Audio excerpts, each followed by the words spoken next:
Et donc, pour terminer, je disais que le peuple congolais, il faut être en phase avec eux. Ils ont demandé le changement avec une date butoir le 15 août. Il faudrait qu'il y ait, oui, il faut aller vers ce changement-là. Et même la police devra changer ses méthodes de travail. On a dit King et tout ça. C'était la police. Je ne sais pas si on peut faire du neuf avec du vieux. Et donc, ce gouvernement tant attendu, même au niveau déjà de la police, nous allons changer des méthodes. Parce que ce que j'ai entendu du fils Obami, général commandant de la police, en public comme ça, c'est en très peu de mots, cette élite, surtout là je m'adresse aux juristes, en si peu de mots, c'était presque une pluie de mots, une succession de mots. Ils ont été incapables de lire ces messages. Donc, il nous manque vraiment, c'est un souci pour le Congo, Mabankou. C'est là qu'on vous attend. Et les autres, ces juristes congolais, avocats et professeurs du droit, quand même, ce commandant de la police qui interroge un commissaire devant tout le monde, oui, à vos ordres, mon général. Il a dit que qu'il lui a accordé un sursis, alors que il avait reçu plusieurs plaintes. C'est une suspicion. Et donc, mon père qui a fait le concours de la police, et puis ce brillant général, on va dire sur papier, voilà, je pense que c'est au niveau aussi des stages. Ils ont commencé, comme disait euh, euh, Lionel Jospin, ils ont appris dans les cabinets ministériels, ils ne sont pas passés par là où on devait passer. Ils n'ont pas suffisamment d'expérience professionnelle. J'ai vu les pins partout. Il en avait pas mal. Je sais qu'il a fait Saint-Cyr. Et quand on parle de Saint-Cyr, je suis en train de penser à Lionel Jospin. Je pense aussi à Moukoko. Saint-Cyr, c'est vrai. C'est une grande école militaire française. Mais tous ceux qui sortent là-bas, ce pas les meilleurs. Jospin, et ça il faut que j'aille chercher Jospin, quand il parlait du général Nivelle, Saint-Cyr, le général 5 étoiles, qui avait amené les jeunes soldats français au casse-pipe dans l'Aisne. Aujourd'hui, on appelle ça la région de Hauts-de-France. C'était en Picardie, dans le chemin des dames, le chemin des dames. Et donc, le discours de Obama fils. Et franchement, je le plains. Il a fait ses écoles ici, de la police ici, parce que les gens ils disaient qu'il n'était pas militaire. Vous avez vu son écusson de parachutiste collé sur sa tenue, en train de parler avec beaucoup de légèreté. Il a dit, attends, quand il y a la suspicion, on suspend le fonctionnaire de police parce qu'il est sorti en dehors de la déontologie. C'était un agent de l'ordre et qu'on ne peut pas accorder le sursis. Donc, de droit, de fait et de droit, il est suspendu à titre conservateur.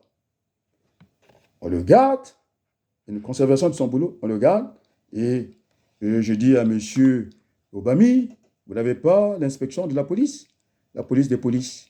Alors, on devait avoir une enquête administrative, et puis, forcément, parce que les faits se sont avérés, et puis, le procureur Gakala, il devait se saisir d'ouvrir une information pour ça. Donc, les amis juristes, alors, on ne va pas faire le boulot à votre place. Et franchement, je l'ai trouvé très léger, le général Obami.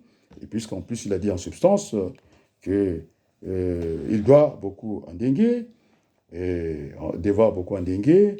J'ai vu Jean Gwabi, qui a souffert de la torture. Notre pays a signé des conventions internationales, donc Sassou Nguesso n'est pas aussi sain, alors que la police, ça devait être une institution des saints des saints. On ne peut pas laisser des brebis galeuses, des policiers ripoux, non. Et puis, ce qu'on a dit des contractuels, des auxiliaires, oui, la police aussi est auxiliaire vis-à-vis de la justice. Donc, on devait déjà le suspendre à titre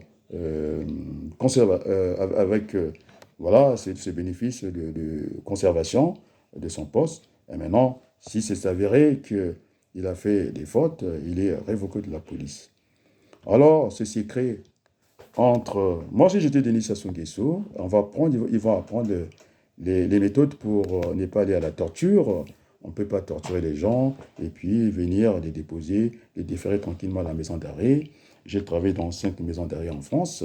C'est ce qu'on appelle, j'étais enseignant au Club Med, on va dire Villepinte, ici en France, en région parisienne. Euh, j'ai été aussi à ONI, maison d'arrêt de ONI, j'ai enseigné. J'ai enseigné aussi à la maison d'arrêt des Nanterre, la plus grande d'Europe, comme on l'appelle, Fleury-Méringis. Et puis en province, en Picardie, j'ai été enseignant, en tout cas avec tous les privilèges. J'avais, ceux qui m'ont précédé dans l'enseignement de la logistique, j'avais une licence Excel. Moi, je l'ai demandé parce que j'en avais besoin et qu'il n'y avait que 12 licences au niveau de la maison d'arrêt. Moi, j'avais demandé que j'ai ça. Alors, quand ils ont vu le travail que je pouvais faire à la maison d'arrêt, et donc, ce qu'on appelle le dilemme du prisonnier. C'est un jeu, ça tient aux statistiques. Ça se joue en une seule fois. On ne peut pas jouer plusieurs fois, comme on fait en probabilité, pour essayer de changer le résultat.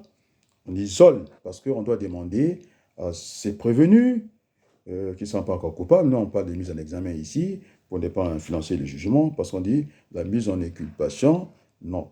Ici, Mitterrand avait changé ça en tant qu'avocat, la mise en examen, parce que sinon, on a déjà condamné la personne.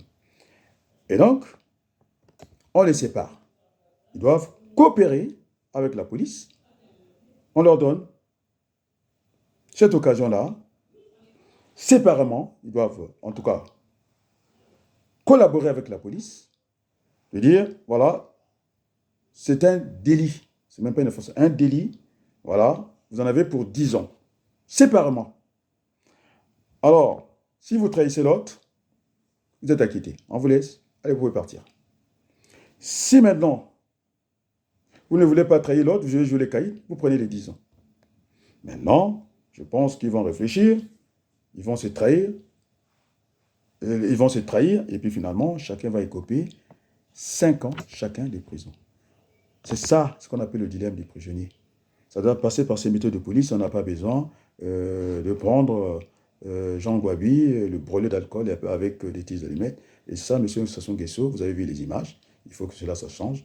Et donc, dorénavant, puisque le 15 août, il y a un changement, semble-t-il, du gouvernement, nous sommes prêts pour, à 50-50, on a dit, et on n'a pas dit 40-60, pour essayer de remettre ce pays de transit sur les rails. Et puis, comme ça, il n'y aura plus les infiltrations des non-congolais. Nous n'avons que ça comme, en tout cas, patrimoine de tous les Congolais, parce que si on perd le Congo, on aurait tout perdu. Donc, ce sont les nouvelles méthodes de la police. Et donc, vous demanderez au BAMI, je ne sais pas, ça s'apprend à l'école. Ceux qui étaient en contact, les juristes savent cette théorie, ce dilemme, c'est calé sur la probabilité, en un seul tour. Et donc, c'est comme ça qu'il faut travailler. Voilà, et donc, c'est ce que je voulais dire. Voilà, alors on va terminer par ce beau chant qui m'affectionne tant et que je voulais partager avec les Congolais. Et merci beaucoup pour tout. Merci à l'Église catholique pour le combat engagé.